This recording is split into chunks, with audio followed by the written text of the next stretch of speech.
ভালো বন্ধুত্ব মানব জীবনের একটি মূল্যবান এবং অমূল্য দিক। এটি একটি বন্ধন যা সময়, দূরত্ব এবং পরিস্থিতি অতিক্রম করে আমাদের জীবনকে অসংখ্য উপায়ে সমৃদ্ধ করে। একজন ভালো বন্ধু হলো অন্ধকারে আলোর বাতিঘরের মতো, দুর্বলতার মুহূর্তে শক্তির উৎস এবং উদযাপনের সময় আনন্দের স্রোত। সেই লক্ষ্যে নানা আয়োজনে উদযাপিত হয় এসএসসি ১৯৮৪ ব্যাচের ঈদ পুনর্মিলনী ২০২৪। এসএসসি নারায়ণগঞ্জ ১৯৮৪ ব্যাচের বন্ধুদের আয়োজনে নারায়ণগঞ্জের চৌরঙ্গি পার্কে বিকাল ৩টা ৩০ থেকে রাত ১০টা পর্যন্ত বাঁধ ভাঙা জোয়ার আনন্দ উচ্ছ্বাসে মেতে ওঠে বন্ধুরা।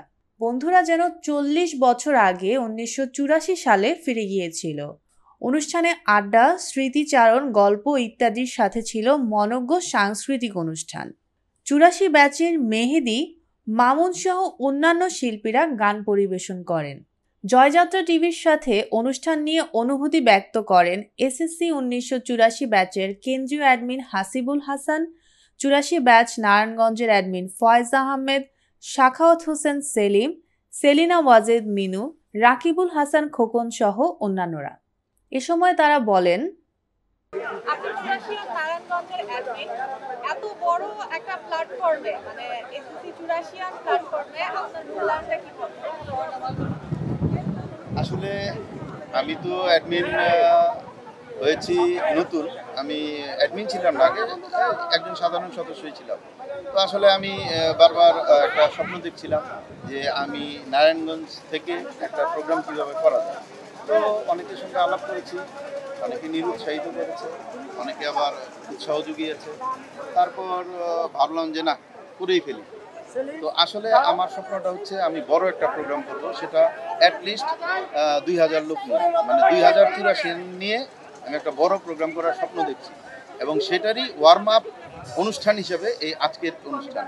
তো এখন যারা এখানে এসছে, আপনি আরও অন্যান্য আমাদের যারা গেস্ট চুরাশিয়ান আছে, তাদের সঙ্গে তাদের সাক্ষাৎকার নেবেন এবং তাদের অনুভূতি জানবেন, এবং সবার অনুভূতি মিলিয়ে আসলে পরবর্তীতে পরিকল্পনা করতে পারবো আসলে কি আমার পক্ষে বড় কোনো প্রোগ্রাম করা সম্ভব কি না। এই ৪০ বছর পরেও, এত বছর পেরিয়ে যাওয়ার পরেও বন্ধুত্বটাকে আপনি কিভাবে দেখেন? বন্ধুত্ব আসলে খুব আমার জীবনে খুব ব্যাপক একটা শব্দ।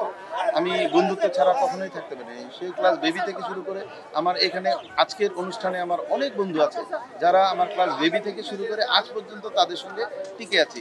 ঝগড়ায়, মারামারিতে, খুশিতে, আনন্দে, হাসিতে ভাগাভাগি করে এখন পর্যন্ত টিকে আছি, এবং দোয়া করবেন যেন ভবিষ্যতেও এভাবেই, মানে বাকি জীবন যেন এভাবেই কাটিয়ে দিতে পারি।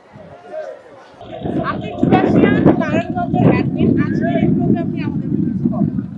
ধন্যবাদ। সর্বপ্রথম আমি ধন্যবাদ দিচ্ছি হলো আজকে এই জয়যাত্রার বিষয়কে যারা সবাই আসছে, সে আমাদের অনুষ্ঠানে খবর দিচ্ছে অ্যাডমিনের পক্ষ থেকে। আসলে আজকের অনুষ্ঠানটা কয়েকদিন আগে আমাদের ঈদ গেল, তো সবাই মনে করে আমরা চুরাশিয়া হয়তো বয়স হয়ে গেছে আমাদের। আসলে আমরা আমাদের বয়স হয় এখন 18 কোথায় আমরা আছি, ওটাকে আর একটু জাগ্রত করার জন্য আজকে আয়োজন। আচ্ছা, আপনারা এখনো বন্ধুত্বটাকে কিভাবে দেখেন? আমরা বন্ধুত্বটাকে এখন সেই স্কুল লেভেলে যখন ছিলাম, চটপটি এক প্লেট চটপটি 4 জনে ভাগ করে খেতাম, ঠিক সেভাবে আছে। এখনো বন্ধু বন্ধু আসলে সবাই সেই আগের মতো কোচামারি কথা বলি, একজন শিক্ষক সাথে ক্লাস নেয়। আজকে আমরা থেকে স্কুল করে আমি একজন শিক্ষক সাহেব। এটা মজার বিষয় হচ্ছে প্রত্যেকটা স্কুলে কিন্তু একজন খুব রাগী টিচার থাকে এবং ব্যাট নিয়ে নিয়ে ঘুরে। ওই টিচারের ভয় যেটা করে এগুলো আমরা এগুলো আমরা যখন হই তখন আমরা ওই যে 8, 9, 10-এ যখন পড়তাম ঠিক ওরকম হয়ে যায়। আমাদের মনে হয় না যে আমাদেরও নাটকুটি হয়ে গেছে অনেকে। এটা হচ্ছে আমাদের মেইন আর কি, মেইন থিমটা হচ্ছে এটা। এসএসসি চুরাশিয়ান গ্রুপের অ্যাডমিন, আপনার চুরাশিয়ান এত বড় প্ল্যাটফর্মে আপনার মূল্যায়ন কি হবে? আসলে এত বড় প্ল্যাটফর্মকে আজকে তো হলো 24, আমরা এই চুরাশিয়ানে এসে মনে করি আমরা সেই 84-এই আছি। আচ্ছা, মানে যখন এইখানে আসি তখন মনে হয় না সময় অনেক পার হয়ে গেছে। বন্ধুত্বের এত, আর এইটা আমাদের এমন একটা সংগঠন, এখানে আমরা শুধু হাসি খুশিতেই থাকি না, বিপদে আপদে ভালোবাসায় সবভাবে যে যেভাবে পারে সবাই সবাইকে জড়িয়ে থাকে। বন্ধুত্বটাকে আসলে কিভাবে দেখেন? আমরা আসলে বন্ধুত্ব তো কোনো মাপকাঠি দিয়ে মাপা যায় না, এটা মনের মাপকাঠিতে মাপতে হয়। এখন এই মাপকাঠিটা যার মনটা যত প্রশস্ত, যত বড় হইব, তার বন্ধুত্বের মাপকাঠির মাপটা তত বড় হবে। আমরা আসলে চুরাশিয়ান গ্রুপ যখন প্রতিষ্ঠা করি, আমাদের লক্ষ্য উদ্দেশ্য ছিল আমাদের বন্ধুরা একে অপরের সহযোগিতায় এগিয়ে আসবে। সে লক্ষ্যে আমরা বলতে পারি অনেকটা সফল। আমরা বিভিন্ন কর্নার থেকে বন্ধুদেরকে সাহায্য করে আসছি এ পর্যন্ত। আমরা কেউ বিপদে পড়লে তার পাশে আমরা ঝাঁপিয়ে পড়তেছি। আমরা এই লক্ষ্য নিয়ে সারা বিশ্বে আমাদের চুরাশিয়ান গ্রুপ ছড়িয়ে পড়েছে। তারা বিভিন্ন কর্নারে কর্নারে যেমন মিলিত হচ্ছে, তারই ধারাবাহিকতায় নারায়ণগঞ্জের আগেও প্রোগ্রাম হয়েছে। এবার আবার 2024 সালে ঈদ পরবর্তী পুনর্মিলনীকে লক্ষ্য রেখে স্বল্প সংখ্যক বন্ধুদের নিয়ে আয়োজন করেছে। আসলে এটা ছোট আকারের একটা প্রোগ্রাম। এখানে আসতে পেরে আমার খুব আনন্দ তো আমার হচ্ছেই, পাশাপাশি অনেক বন্ধুদের আমি অনেকদিন পর দেখতে পাচ্ছি। এটা একটা ভালো দিক। আর আমরা এভাবে একে অপরের সাথে সৌহার্দ্য বিনিময় করে আমাদের গ্রুপটাকে আরো শক্তিশালী করে তুলব। এটা আসলে খুবই টাফ ব্যাপার যে আমরা এতগুলি বন্ধু একসাথে 84 সালে পাশ করছি এবং একসাথে একটা সংগঠনের মাধ্যমে একত্রিত করতে পারছি। এটা আসলে আমাদের বিরাট একটা বিষয়। আর এটার মূল বিষয়টা হলো আমরা একে অপরকে খুব আন্তরিকভাবে ভালোবাসি, শ্রদ্ধা করি। এখানে কে কোন লেভেলে আছে সেটা আমরা আসলে বিবেচ্য না। এখানে আমরা যখন মিলিত হই সবাই আমরা কে গরিব, কে হাই লেভেলে আছে, কে ভালো চাকরি করে, কে ভালো ব্যবসা করে, সেটা আমাদের মানে কাউন্টেবল না। আর এটাই আমাদের মূল আসলে সূত্রটা আমাদের ধরে রাখা, বন্ধুত্বটা ধরে রাখার মূল কৌশলী। যারা এটা মনে করে যে আমি অন্য লেভেলে আছি, হয়তো তারা অনেক দূরে সরে গেছে। কারণ আমরা এখন পর্যন্ত আমাদের মূল সংগঠনে প্রায় 12,000 প্লাস সদস্য আছে এবং আমাদের নারায়ণগঞ্জে আছে প্রায় 100 থেকে 150।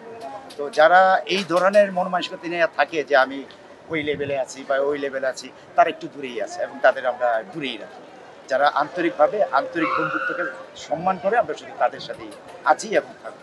এসএসসি চুরাশিয়ান এত বড় প্ল্যাটফর্মে আপনার মূল্যায়ন কিভাবে একটু আমাদের সাথে ব্যক্ত করবেন? ধন্যবাদ। এই প্রশ্নের উত্তরটা অনেক বড়।